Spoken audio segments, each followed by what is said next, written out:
Maria Theresa? Maria Theresa. Yeah, Maria Theresa. Yeah, it's there. Oh. Yes. Yes. Okay. 7 Years' War. All right, so this is kind of ties into all this. They're not obviously connected together directly, but the 7 Years' War kind of comes as a result of all this conflict with Prussia. So a few years later, Frederick the Great would be tested and had to avoid total destruction of Prussia. Prussia almost got destroyed by several outsiders as well, and Frederick the Great had to defend his country. He does a great job of doing so. So basically, as we know from American history, that the 7 Years' War kind of starts off with Britain and France fighting over what? Outside of Europe.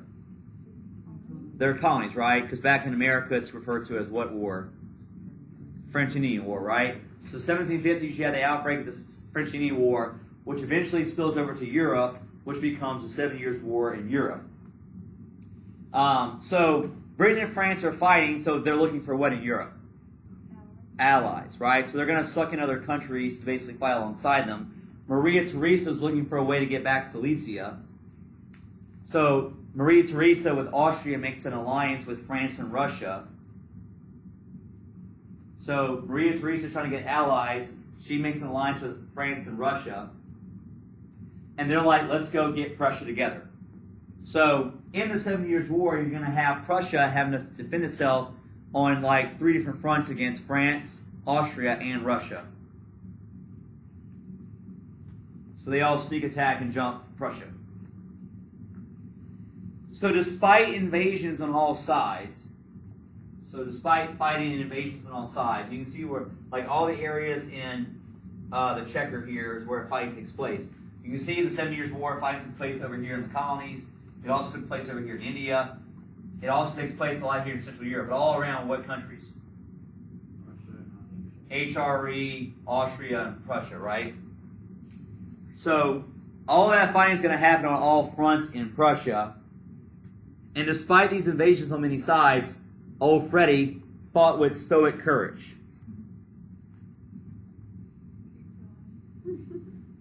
What's that? I don't care about courage. Yeah, Yeah. stoic courage. So he was saved in 1762 whenever Peter III took the throne and called off the attack. So the Tsar of Russia died. You got a new Tsar in 1762, which is Peter III, which is Catherine the Great's husband.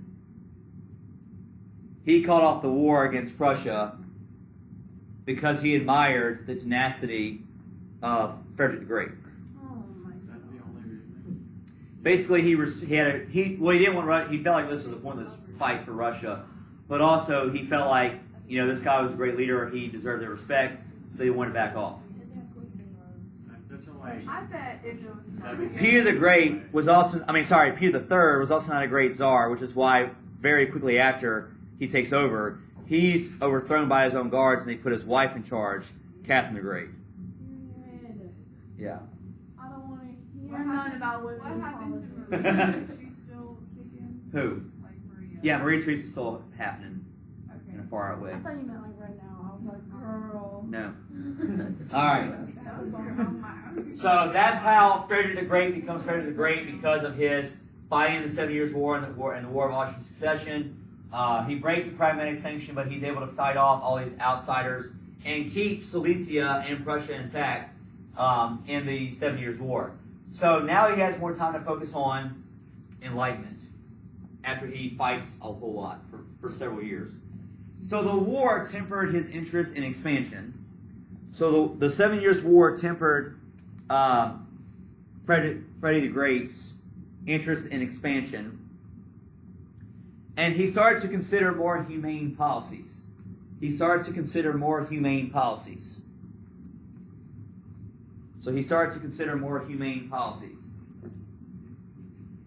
He tolerantly allowed his subjects to believe as they wish in religious and philosophical matters. So in Prussia, he allowed his people to have basically religious freedom, where they could believe whatever they wanted to. So he gives religious freedom to his people to believe whatever they wanted to, as well as philosophical matters. So if they want to believe like republics are better than monarchies. Fine, go believe it. Nothing's gonna happen. Right, you can believe it. Nothing's going to happen, but you can believe it. Right. He also promotes advanced knowledge, like he wants people to have higher education. So he promotes higher education in Prussia. He also promotes improving schools and allowing scholars to publish their findings. So he basically is big education. Like he promotes upper education. He also promotes like regular people going to education, which is why this Germany is one of the front runners in terms of like education in general, about getting regular people into public education, kindergarten, all those kind of things. That's kind of funny. Yeah. So he's all about, he promotes people publishing their ideas and their concepts publicly. Wait, so you said Germany, They're like the forerunners, like the front runners of like public education in general. like kindergarten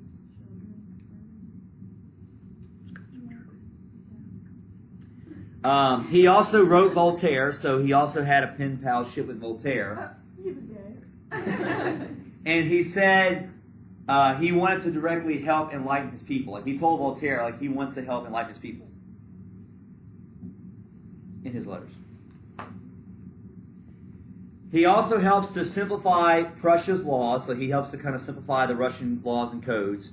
He abolishes torture as a way to punish criminals. Okay, but I like him. Yeah.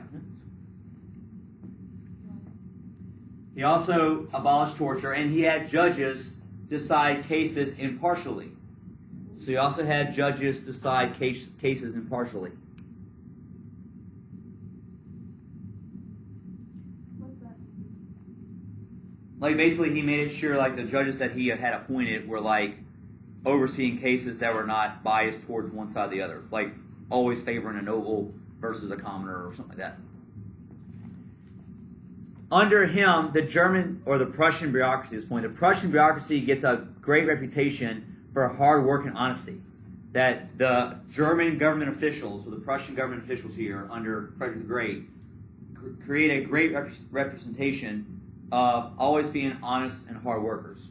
Where even a lot of that even carries over to today, where they have a very strong heritage of having hard work in government as well as being very honest in government. GW is great. Yes. The government promoted the reconstruction of agriculture industry as well too. So the government also promoted the reconstruction of agriculture and industry. Frederick the Great also worked hard to be a very modest leader. He didn't want to have lavish parties or waste a lot of government money. He called himself the first servant of state, where like he's the first citizen, so he wants to act like that, not like as a lavish spending monarch like a Louis XIV type. I love him. I know, that's what I'm saying. Yeah. So you're okay going taking your girls' territory? Yeah, I like Maria to begin with. Okay. There you But go. did they have no concept of family at this time? Like, that's so weird. Like, if your daughter has land, wouldn't you be like, okay, like, that's hers? I mean, like, technically, if you wanted something from it, he could be like... Right, but if a male gets it, then legally, it's going to be his, so... he also justified monarchy with practical results and no divine right theories. Like, he basically demonstrated that monarchy is best through how he leads. He's not out there calling that he's ruling because of divine right, but because he leads the best system. But he shows it has a lot of practical effects. I feel bad for her, but he has to chase it back too. Yeah. He like his practice careful. Yeah. Yeah, there you go. But there are some inconsistencies. Oh my god. He condemned serfdom, but he accepted the practice to keep the Junkers happy. So he condemned serfdom, but he accepted the practice to keep his Junkers, the nobles, happy. So he condemned serfdom, but he accepted the practice because again, the Junkers are still very much influential in Prussia. They still serve as the head of their military in Prussia, which is what his dad set up.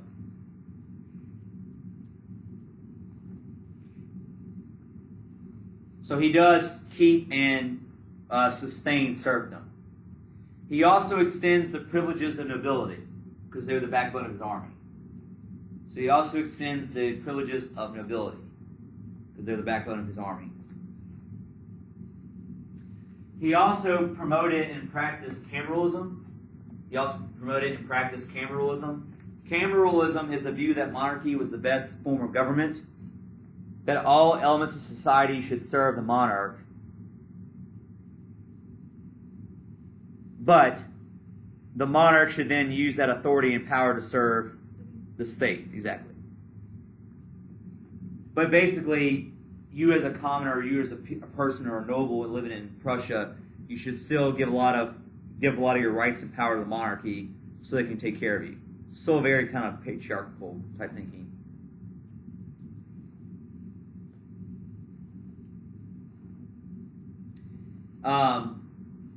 So cameralism also shares an Enlightenment emphasis on rationality, progress, and utilitarianism.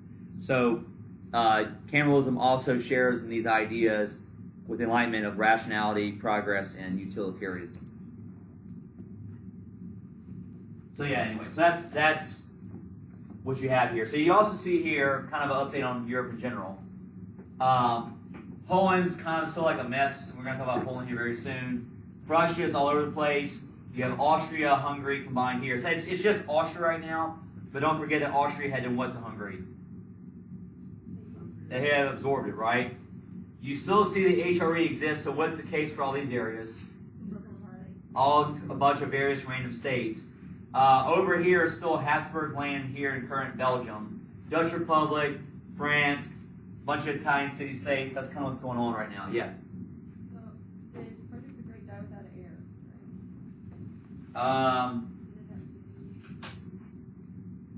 Right? I think so. I'll have to go back and check. I can't remember if he did or not. Do you know, like, who took over?